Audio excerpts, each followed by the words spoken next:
Hello and welcome to a new episode in the Data Science Daily series. And today we will be talking about some of the additional data types in Python, which incidentally are also data structures. So just a quick recap, let's go over what we discussed yesterday and what we discussed particularly about the basic data types in Python. So I'll share my screen and let's get started. So what are the basic data types in Python? Right? Scratch your head and think about it. Firstly, let's understand what are data types. Right? So data types are fundamental classifications that tell the system how the programmer intends to use data. They store values, right? So they can specify the set of values that the variable can hold. For example, integer can only hold whole numbers, string can only hold text. Operations, data types determine what kind of operations can occur on that variable, which is of a certain data type. And then finally, memory storage. Each data type has a different way of getting stored in the memory. Right? And Python makes it efficient depending on what data type it is. Python can do efficient memory storage also. What are the basic data types? We discussed integers. These represent whole numbers, so nothing decimals, just whole numbers between minus infinity to plus infinity. These are all integers. Then floats, floating point numbers, which basically means numbers with decimals, right? Even 5.0 or like 1.0, it's a float. It's not an integer because it has a decimal associated with it. Although the decimal value is 0.0, it's still a float. Then we come to string, where anything which is within a double quote or a single quote, it's a string, right? So it generally represents text strings. But even if you put a number within a double quote, it will still be a string data type. Boolean, it's very simple. It represents Boolean values, which basically means true or false, right? And T capital and RUE, all lowercase, right? This is the syntax for the Boolean. If you make it all caps, TRUE, it is not a Boolean anymore, right? You need to make it a string, otherwise it will not mean anything, right? And then there is a none type, which we didn't discuss. Basically, this none type is classified as a type object, right? It represents the absence of a value. So it's not really a data type because it doesn't store any data, but we can still say that, it's a type of an object. So it represents the absence of a value. And whenever you see this kind of a none printed in your Python notebook, you can be sure that this is a none type object. We'll see what none type objects are in more detail as well when we are going into the hands-on. Okay, so let's understand now what are data structures which also function as data types, right? So we covered integer, float, string, and Boolean as the four main basic data types.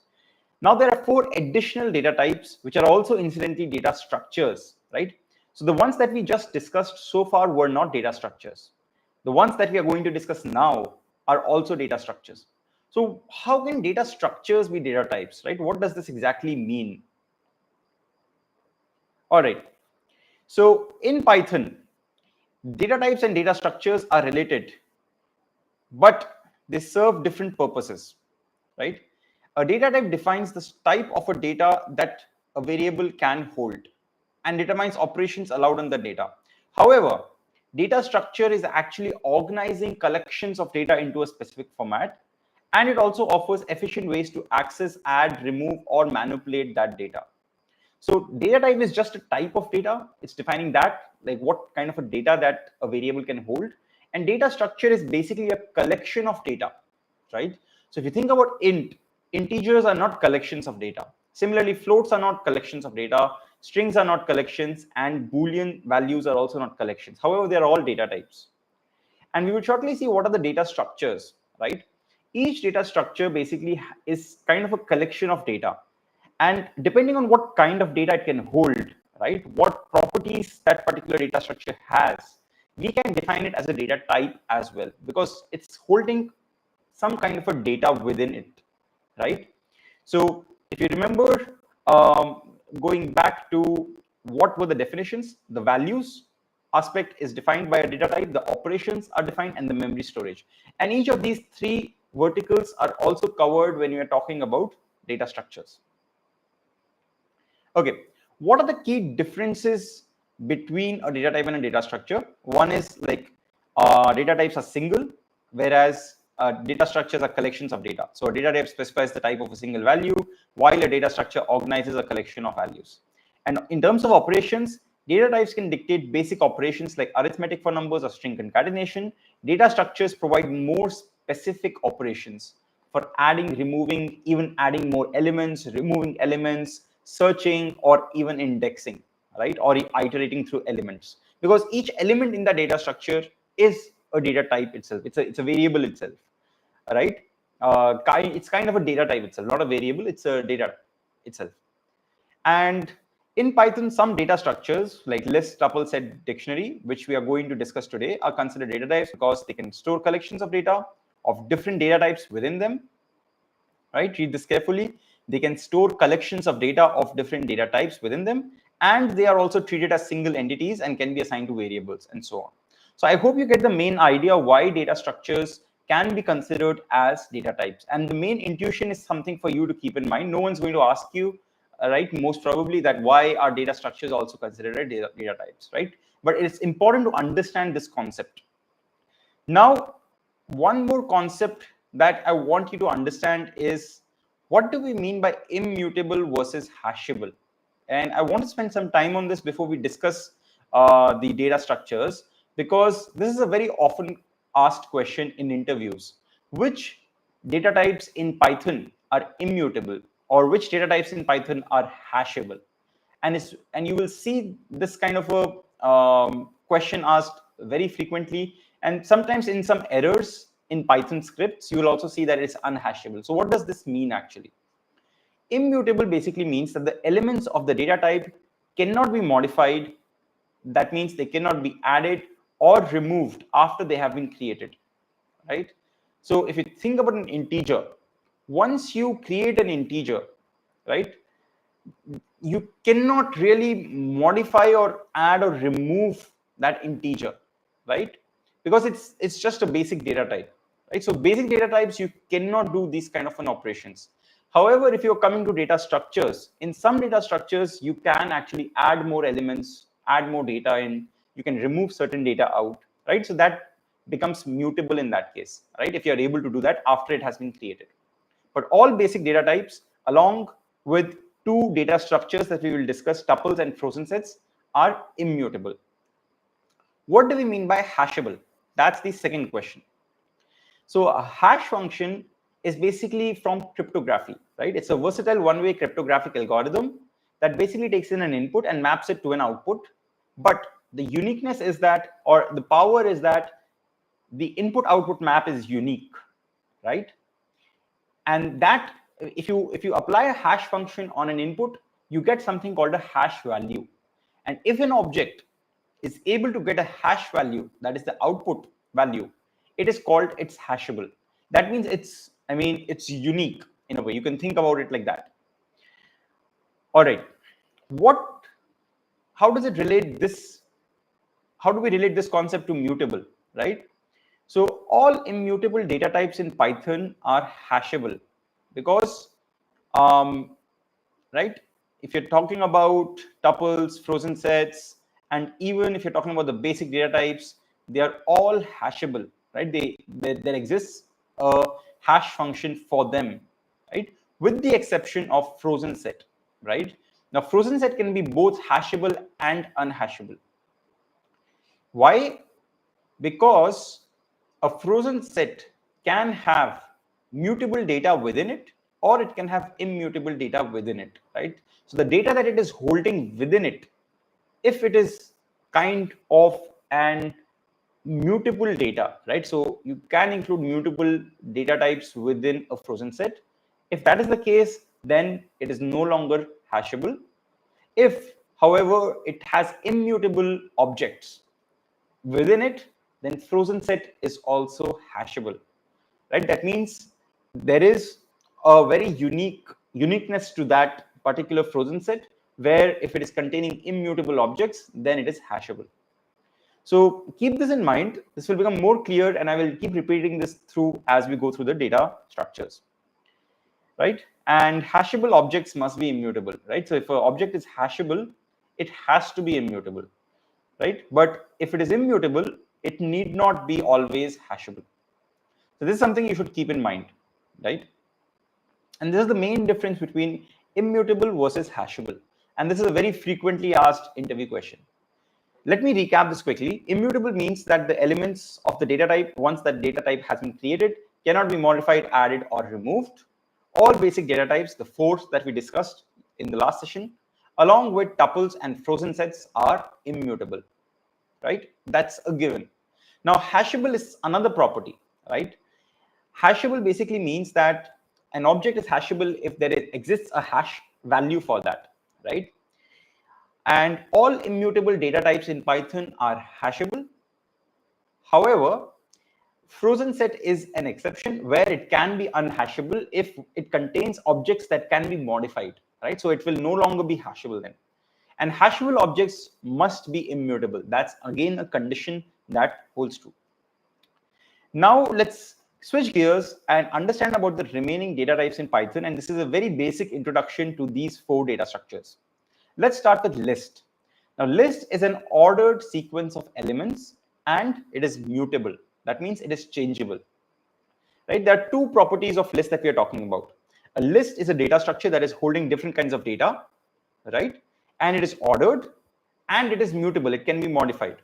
Now, as an example, you have this list, right? List of 1, 2, 3. And a list is denoted by square brackets, right? So if you create a square bracket, enter 1, 2, 3, close it, this is a list. So remember, items in a list must be demarcated by commas, right? That's how it understands that 1 is the first element, 2 is the second element, and 3 is the third element. Similarly, in the second list, apple, banana, right, which is again enclosed within square brackets, apple is the first element and banana is the second element, which are both strings. Right? In the first case, all three were integers. In the second case, all two elements were strings. And the third one is an empty list. You can also have that. And let's quickly check within our notebook, right? How does list look like? So if I do type of 1, 9, let me put int, I will also put true. Now I have put, let me put also 5.1. For the sake of completeness, we have put all four basic data types. And a list can contain elements of different data types. So this is a list, right? And when I'm checking the type for it, it is giving me a list. So this is a list, and you can perform certain operations on lists. They are mutable. Once you have created this, later on we'll see how do you assign a variable this value, right? And how do you keep on performing operations on that list object, and we will understand what kind of operations you can perform. Okay, so this is a list. Let's come back and go to what do we mean by a tuple, right? A tuple is an ordered sequence of elements and it is immutable, right? That's the main difference between a list and a tuple, right? So a tuple is also a data structure. It hosts an ordered sequences of elements. That means that you can index and you can find out which is the second element, which is the third element. So anything which is ordered, you can store it in a tuple. However, it is immutable, right? So let's say you're working on a large code base and you want to have such a data structure which doesn't change within that entire code, right? So you can use tuples, which will make sure that nothing is getting added or removed from them. And that becomes important in some use cases.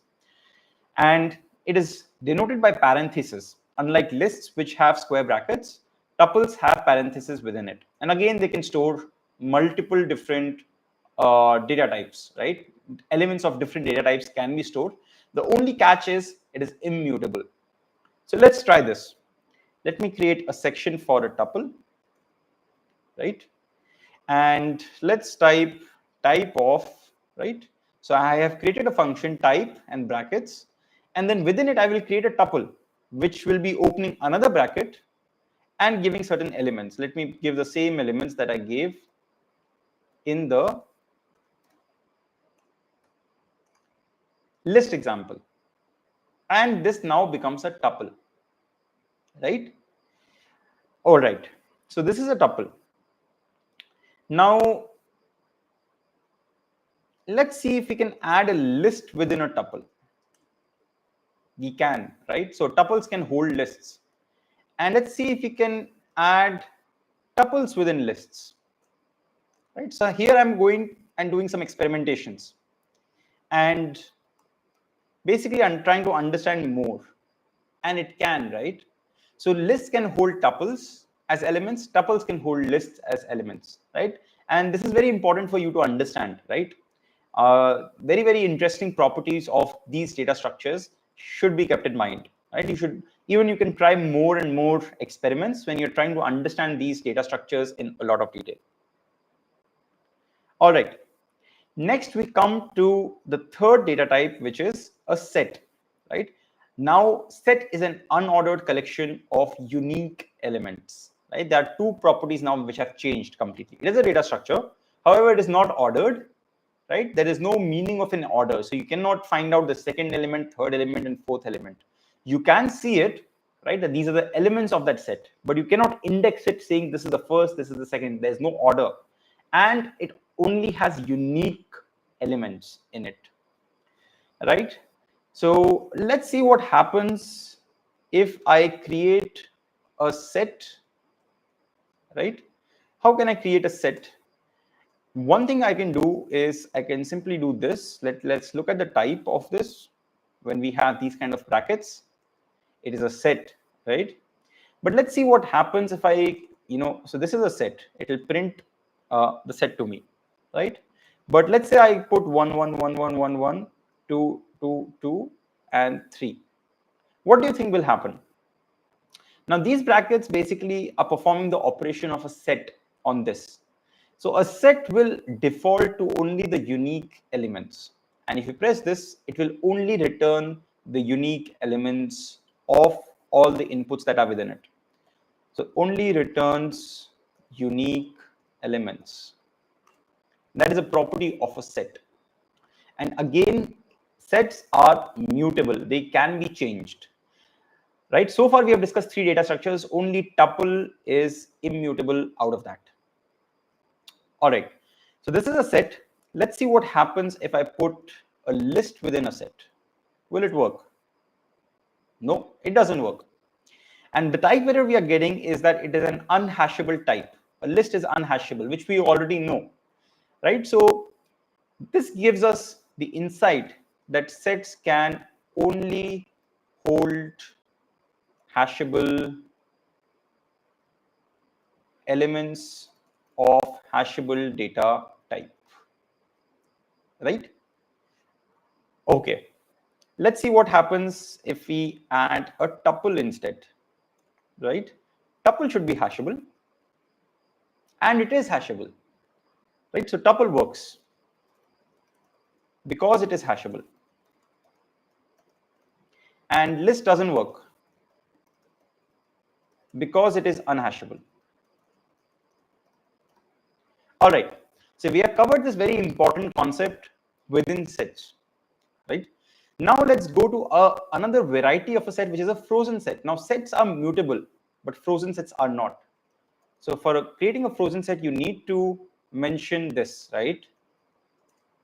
This is a frozen set, right, of 1, 2, 3. And if I give the same example of this, it will again return, it will make it unique, but the only difference will be that it is immutable, right? So the output is frozen set 1, 2, 3. It is having unique elements. However, the only difference is that it is immutable. And we can also do a frozen set on top of this example that we saw, but we cannot do it with a list, and this will not work again, right? So let me put this comment here as well, that it doesn't work for list because it is unhashable, and it works for tuples because it is hashable. All right, let's come to the next data structure, which is called a dictionary. And a dictionary is an unordered collection of key value pairs. So far, the data structures that we looked at all contain elements, right? But dictionary, think about the Oxford Dictionary. It has the word and it has the meaning of the word. So think about the word itself as the key, right, that you're trying to search for. And the value is the meaning, the detailed explanation in the Oxford Dictionary. That is the value. So key value pairs exist in the Oxford Dictionary as well. And in Python also, similar key value pairs can be stored within dictionaries. And remember, dictionaries are unordered.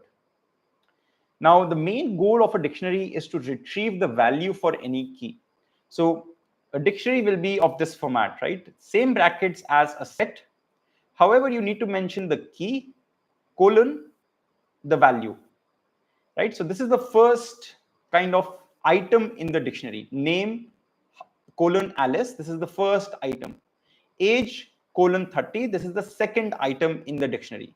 And the items are demarcated by a comma, right? So you can count the number of items in the dictionary.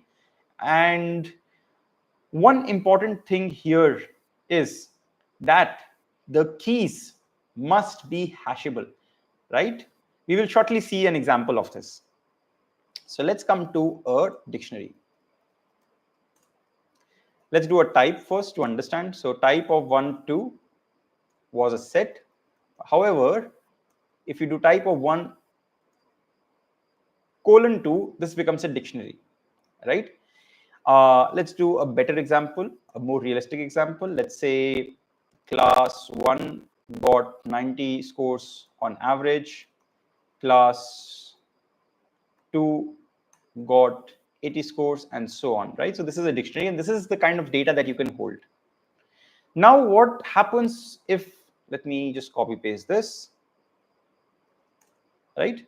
What would happen if you create, let's say instead of class 1, you keep, so remember, strings are hashable, right? Strings are hashable, that's why they are working as keys. So let me add that note. Strings are hashable since they are, okay, yeah, they are hashable and immutable. Hence, they can function as keys in a dictionary. However, what is unhashable, right? A list is unhashable. It will not work. It is giving me that error, that unhashable type list. So lists are not hashable. This will not work. But now you can think that, okay, tuples are hashable. So tuples should work. Let's try the same thing again. And tuples work as keys. What about, you would think, sets? Does set, now we are going into a little bit advanced, right?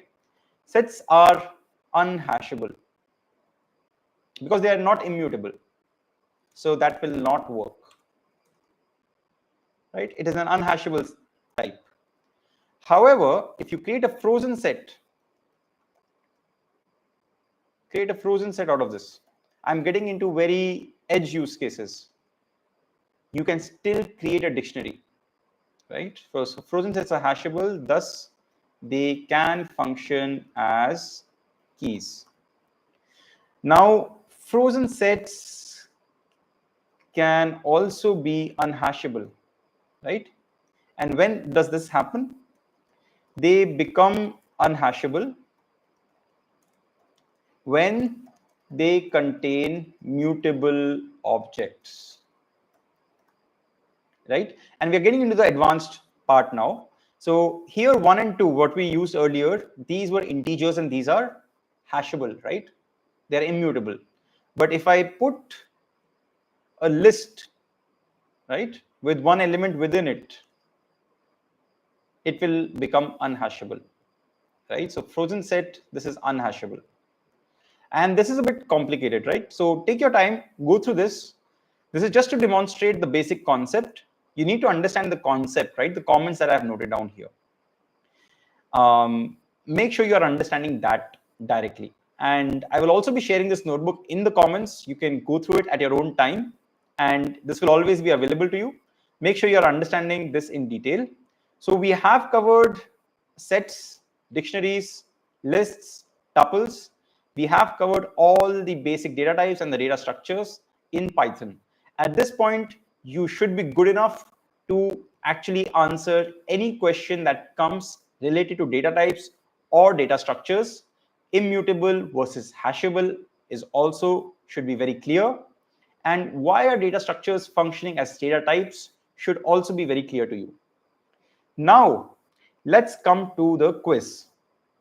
So let me launch the quiz, right?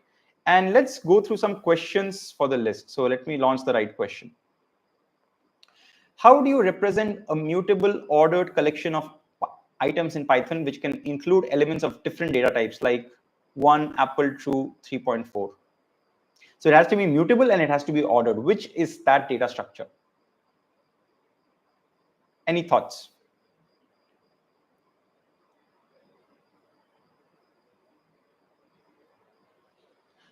All right, so that data structure is a list. And that is the correct answer. All right. So list is the correct answer because it's mutable, it can be modified, and it is an ordered collection. And you can also see by the square bracket that this is a list. All right, let's go next. What data type in Python is similar to a list, but it is immutable, meaning that its elements cannot be changed after creation? Now, how is it similar? It can hold different data types, right? Which is that particular data type, which is very similar to a list? And that is a tuple, right? So a tuple is immutable and it's very similar to a list. Sets are different because they only contain unique values. Dictionary contains key value pairs. Strings are basic data types. They are nowhere close to how a list functions. It's not, strings are not data structures. And then let's come to the last question. How do you create a data structure in Python that stores key value pairs where each key is unique and associated with a specific value, like name Alice, age 30?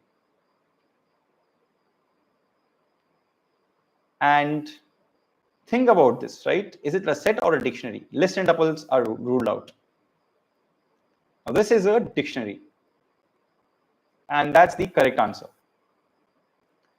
So a dictionary contains key value pairs where the keys must be hashable. All right. So this brings us to the end of our session on data types with Python. I'm very excited that you have gone through both of these sessions, yesterday's and today's. Today was a bit more advanced because we discussed about data structures and we understood hashable versus immutable. And that is a very, very important concept to understand when you're thinking about data types. And it's not always covered in a lot of places that teach data types. Tomorrow, we will keep continuing our journey into Python, starting to understand more concepts of Python. Stay tuned. If you have any questions, as always, feel free to put them in the chat. See you tomorrow.